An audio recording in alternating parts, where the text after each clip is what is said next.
Hello, everybody, and I am back for another bi-weekly reader. And I haven't read as much as I'd have liked to, but I've also read just as much as I want to. It probably sounds weird, but I've been very busy the past 2 weeks, and one of the reasons why the bi-weekly reader didn't actually go up the last week, I believe it was because I recorded it, and then the recording I didn't properly plug in my microphone. That was the first time in so long where I didn't check my audio before recording, and I was so upset. uh, but it's all good. So we are rolling. So I've got 2 or 3 books to talk about because I've finished 3 books. It's been a month since I last made a bi-weekly reader. Really sorry about that. But let's first talk about Second Stone. So don't worry, I'm going to get to the other big two. Oh, it's insane. But Second Stone was the third book in the Triumvirate Revelations by L.L. Stevens, and another absolute banger. I love this series so much, and this book, it definitely feels like a bridge book. I won't say that it is my favorite in the series. That, I think, is still held by Sordanian. And I loved Second Stone so much. But I do think it has that kind of middle book syndrome. No, it's not middle book syndrome. What do I say? It doesn't reach the highs of the previous 2 books. And I think that is definitely felt in the ending. The ending is absolutely fantastic, as always, by L.L. Stevens, but it doesn't feel as, I don't want to say triumphant, but it doesn't feel like this is what everything's been headed towards as the first 2 books and their endings. And as I said, I really love Second Stone, and I think the highlight of this is Dorillion's relationship with a certain character. Oh my god, and Dorillion is the main character, by the way. I loved so much of his relationship with this character because it felt so nuanced because of all the things that have happened in the first 2 books and their interactions. And I love that we aren't getting much time in Dorillion's head with this book. We get to spend a lot of time with Dorillion, but not a lot of time in his head specifically. And I think it allows us to speculate. It allows us to imagine, what could he be thinking in this moment? What is he really going for? And what does he want out of this relationship? What does he want out of this dynamic? And it makes us speculate in the same way that this character is speculating. And I love it so very much. And especially seeing all the consequences for the things that have been done in Keld King, especially, is just insane, and I loved it to pieces. It was absolutely amazing. It was such a fantastic time that I just couldn't put it down like the first 2 books. It's no exception. The politicking was absolutely enthralling. I could not stop reading, and reading Godspear is something I very much look forward to very soon. And yeah, I think that's all I have to say for Second Stone. Definitely my least favorite of the 3, but I have high expectations for Godspear because that's what Godspear is, the 4th book, by the way, and I feel like that is where things are going to start really coming to a head, and we're going to start seeing the final end game. What's that going to be like? And it's going to be so awesome because we've had so much setup for this final half of the story, and I really, really want to see where it goes because we're going to start getting to see a new location, and I really want to know more about location, its culture, its peoples, and I think that'll help a lot with really fleshing out the world even more than it already is fleshed out, and really just upping the stakes for what is to come and what I feel is starting to come out of this end game part of the series. So I cannot wait for the end for Godspear, and that's what I have to say about Keld King. So now I actually put this on top. I shouldn't have put it on top. Let's talk about Song of Mysteries. So I just realized that I never actually spoke about the ending of Song of the Mysteries because I was like right before it. Man, oh, the ending of Song of the Mysteries is one of the greatest endings of all time. This has put Wars of Light and Shadow like on par with Realm of the Elderlings for me on personal and emotional impact. I love everything that Jenny Wirtz did with this book. It is the antithesis of nihilism. It is the most empowering story. I feel like we'll see stories sometimes, it's not often, at least for me, because I don't really like those stories and I think I DNF them very quickly. Stories that feel like we can't do anything. We are puny little humans and we don't have the power to do anything. We cannot change our fates. And yet, here, Jenny Wirtz has one of the most powerful portrayals of the one who is in ultimate control of what happens in your life is you. How you go about things. And I love that so much. And of course, there's much more nuance to it. But the ending to this book and certain things with Lysair especially are just so amazing. And all the characters, their conclusions, the way everything finally comes to a head in this book, it's all been set up since book one, and I really didn't expect the way this ended to be the ending. And it took me until about page 250, I want to say, before I really realized, oh, this is the end game. That's how confused I was on the end game. But it made so much sense when it was brought into perspective, and I was like, yes, this is beautiful, this is wonderful, this is amazing.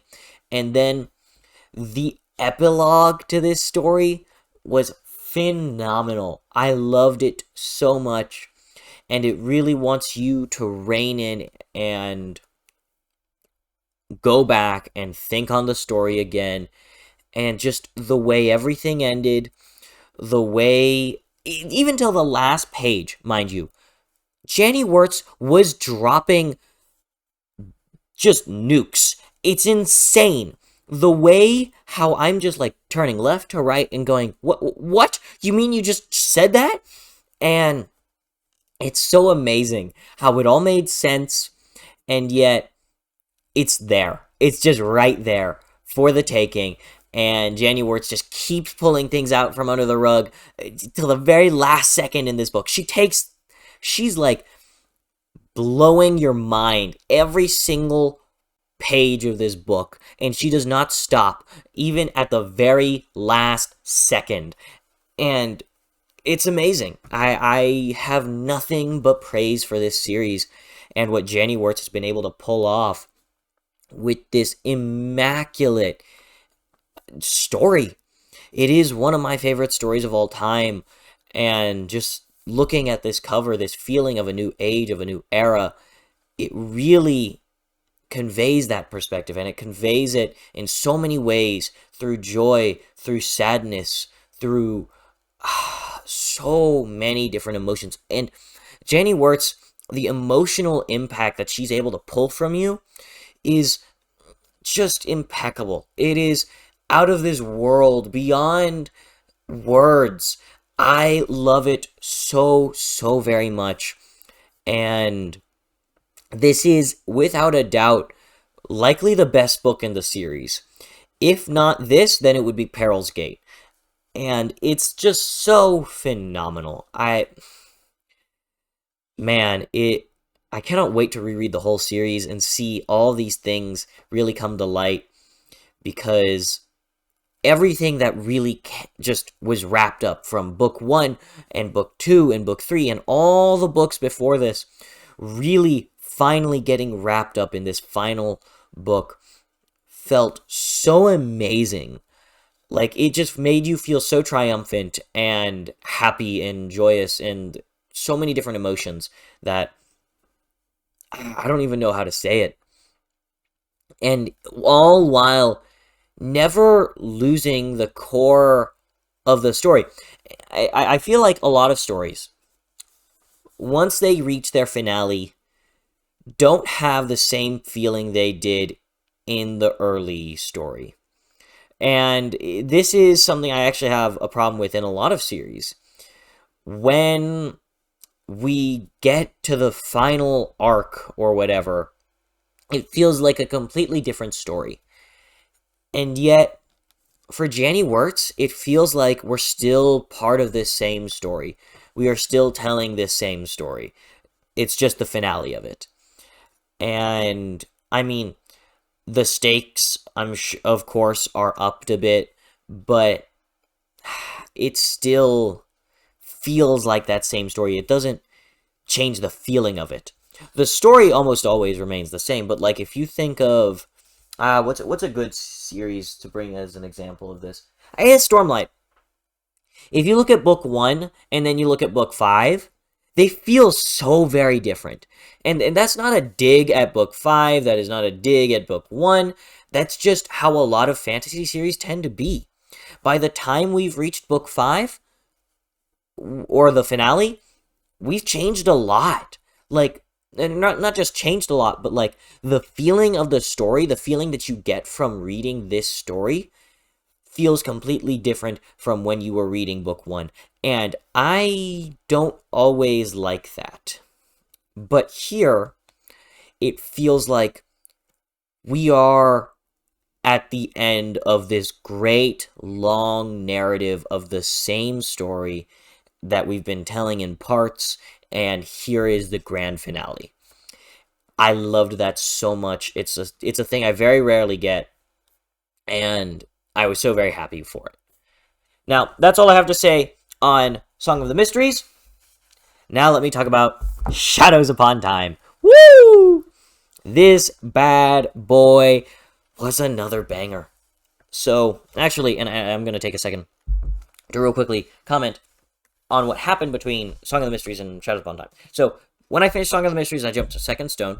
And then after Second Stone, I started reading Dragonbone Chair. And I'll get back to this in a second, I promise.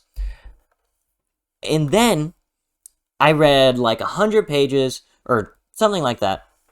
And then on my way back from the Sun Eater Gala, because that's where I went, that's how I got this, and I read on my Kindle a little bit more of this. And then I hit the turning point. It was so annoying. I think it was, I don't want to say the chapter number, but I hit the point in the book for Dragonbone Chair where things really start moving. And then I said, oh, crap, I'm starting Sun Eater now. That just doesn't work in my favor. But that's how it was. And then, of course, I started Shadows Upon Time. And I finished it in a few days. I really, really loved this book. Oh, honestly, it's very interesting that I read this next to Song of the Mysteries. Because I think these two are very different endings. Now, I'm not going to say anything about this ending or the other ending other than I loved it. It was just exactly how I felt it. It's exactly how you feel it should end. It's what Rakio needed to do, and the emotions of everything leading up to that final chapter, and that scene, it's burned into my mind. Like, I feel it, and you feel the presence of Hadrian as he's writing this. You feel him more and more, and it's exactly as I was hoping. As we get closer to the end of this book, you start feeling him. You start feeling Hadrian, the now Hadrian, start pushing down and start talking about himself, start talking about the now for him. And he's alluding to it more and more. And then there are these moments where he directly addresses the reader. And I'm not going to say where this was, but it was absolutely amazing. I just loved everything about this book, the falling action, the rising action, the climax, just so much of it was so touching and so beautiful and so powerful that how could this have finished any better? The way it started to build up at the start and then it just ran with it was, once the book started moving for me, I could not stop. The insane reveals, the way every plot point from the whole story has started to come together, and the way Hadrian's character arc finally reaches its height, and the way its themes about freedom and what it truly means, and what it means to be a human is amazing. I love it so very much, and it's exactly everything I could have asked for, and I need more. I need more Sun Eater stories. I need more, and more. Damn it, Rockio, why are you going to fantasy? I need you back in the Sun Eater universe. There's a oh, man. Oh, that ending. It's never gonna leave me. It's just not. Oh, dang. I'm in love with Sun Eater, and I'm gonna start I think I'm gonna start a reread of it next year for my rereadathon, which is like, for me, my rereadathon is like, it's just a celebration of the past 4 years of reading that I've had. So I think I'm gonna reread Howling Dark or maybe Demon in White. We'll find out. I'll decide eventually. But, I cannot wait. It's going to be absolutely amazing. And now, I guess we got to go on to the current reads, but I got to take a second to go answer this phone call. Alright, I am back. So, now let's get to what I am currently reading. So, first of those is Yona of the Dawn. So, if you have been following for a little bit, I have been reading Yona. I was reading Yona of the Dawn a couple months back, and now I have the last few volumes, so I am reading these all, and it is so good to see Yona and the wonderful dragons once more. I love all of it so much. Such a fantastic cast of characters, especially because after that, like, chapter, I want to say 150, 160 mark, the quality just soared. It's insane. And I love it so much, so getting to be back with this cast of characters is an absolute delight. And also, I really missed the art style. It is so beautiful. I was going to show you some, but it's hard to show without spoiling, so I'm not going to do that. But absolutely a beautiful art style, and I'll be reading this. I'll probably be caught up by the point the next Biweekly reader comes out. And then after this, I'll be reading Water 7 One Piece. I don't actually know. Oh, I put my volume in the other room, so that's why. I'm not going to go get it now.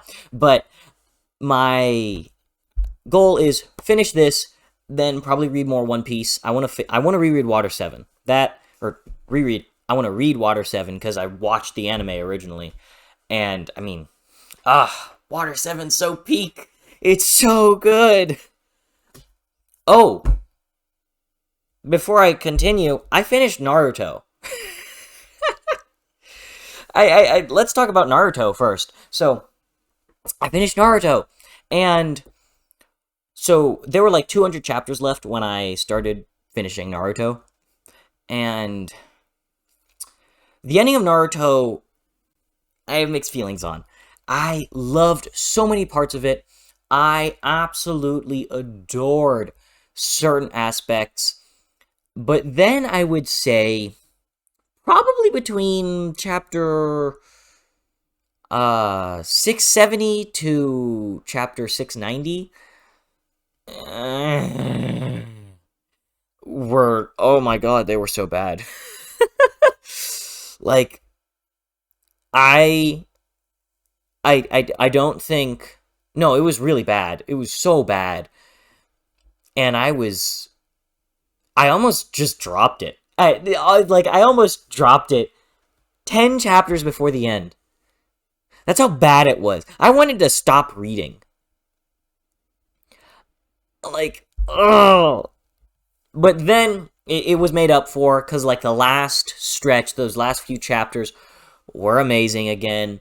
But there were just some things about the last few chapters that just irked me. I really disliked it.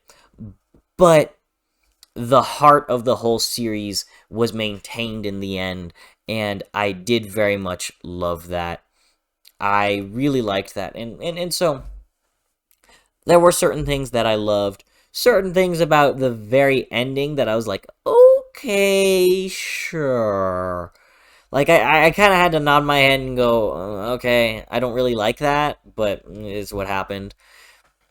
But I'd say with Naruto himself, the character was amazing.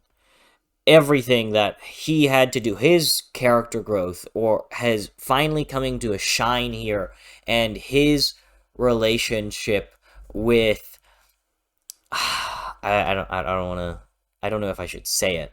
A certain character just made me so happy and so excited, and the setup that that relationship had for all the others was just so amazing. I loved it so much, and just the heart and soul of it was really maintained in certain aspects. I think a standout chapter was 658 or something like that. And it's a named chapter, so like it has the name of a character. So if you've read it, you know this is the character. And I loved it so much, and seeing Naruto as this character who is inheritor of wills in some respects is really wonderful. Like, his dream to become Hokage, and all these things about the story finally coming to a head, was absolutely amazing. I loved it so much in some ways, and then, of course, like I said, there were some chapters that just made me want to pull my hair out. They were so abysmal. Like, where did this come from? No, it just came out of nowhere. But I digress. It was an outstanding finale. Not as good as Shadows Upon Time and Song of the Mysteries, so it's going up against, like, true, genuine behemoths without flaws. Yes, that's what I dare say. I say Song of the Mysteries and Shadows Upon Time have no flaws. Come at me. They have no flaws. You hear me? None. Anyways. I... Oh yeah, my current reads. No. Back to my current reads. Dragon Bone Chair. This is what I will be currently reading for now and until I finished it. And I'm very excited to read this book. I've heard great things about it from Chance Dillon. You know who he is. But, man, I really am so super excited to read more of this series. And this Jeff Brown art is absolutely gorgeous. So what else am I supposed to do? I just love it. And the actual book, it started off fairly slow, but like I said, there was a turning point where things start to feel like they're moving now, and I'm very excited to actually get deep into this, and I want to see more about Simon, because he, for the first 100-ish pages, feels like a very bland character, not too interesting, but I'm sure that this will start to change very soon. I'm now realizing I brought the camera too close to me, so, like, part of my head's cropped out. But I love certain aspects of this book, and, like, the artwork, and I cannot wait to see where this is going. It's going to be absolutely fantastic. I guarantee it. I feel it in my bones that what's being set up here is going to be very, very fascinating once we really start to get into the meat of it just a little bit more. And then I feel like I'll start to get into the flow and really start just moving through this. Because I wanted to get about 600-700 pages done in or right before Shadows Upon Time came out, but then I just decided I'm going to finish Naruto. I want to wrap that up, see where that goes, and that's what's happening. So, that is that. And then, I've also been reading Empire of the Vampire, or Empire of the Damned, and really enjoying this. Been listening to this on audiobook, and I don't really have much to say about it right now, but there was one thing when we switched to part 2 that was absolutely amazing. I loved that. It was so cool to see, and because I was wondering if something like what was going on in book 1 was going to happen, and here we are. We will be doing something of that sort. I'm not going to explain what was going on in book 1. That was very interesting to me, but here it is, and I very much like it. I think it's very fascinating, so that is what I am reading. Dragonbone Chair, Empire of the Vampire, or Empire of the Damned, and Yona of the Dawn. Once I finish Yona of the Dawn, it will be One Piece, or D. Gray Man, which is a manga I've started recently. I'm just going to be reading it online. So, now, what will I be reading next? After I finish Dragonbone Chair, I plan to be reading Kings of Paradise, which is a buddy read between me, Sean Halpin on Twitter, and Sid from Professional Bookworm. So this is going to be a very exciting read. I'm very excited to read it and buddy read it with those guys. It is awesome to see how many... I've heard so many great things about this book, so I am very excited to actually dig my teeth into it and see what all the hype has been about. So we shall see what Ash and Sand is about. And then once I'm done with Kings of Paradise, I will be reading Gardens of the Moon. Oh, man. And I mean, oh, look at that. Look at that beauty.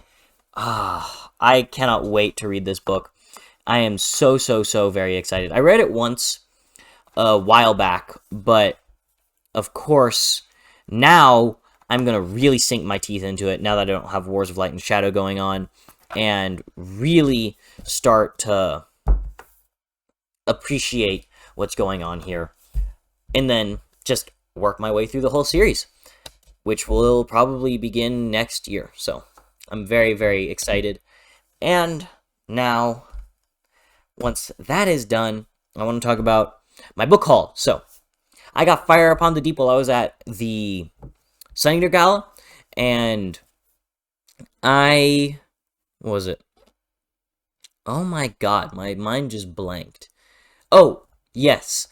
I have heard great things about this from Tudor Ramble, from their review about it a long time ago, and I want to read more sci-fi next year, so hopefully this can help me get into that next step. Same with what I got from The Broken Binding, All That We See or Seem, from Ken Liu.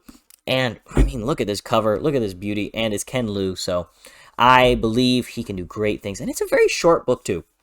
I think both of these books are. This one's like 430 pages. This one is about the same length. No, it's 388. So, well, it's like 390. It doesn't matter. I am very excited to read both of these books. And,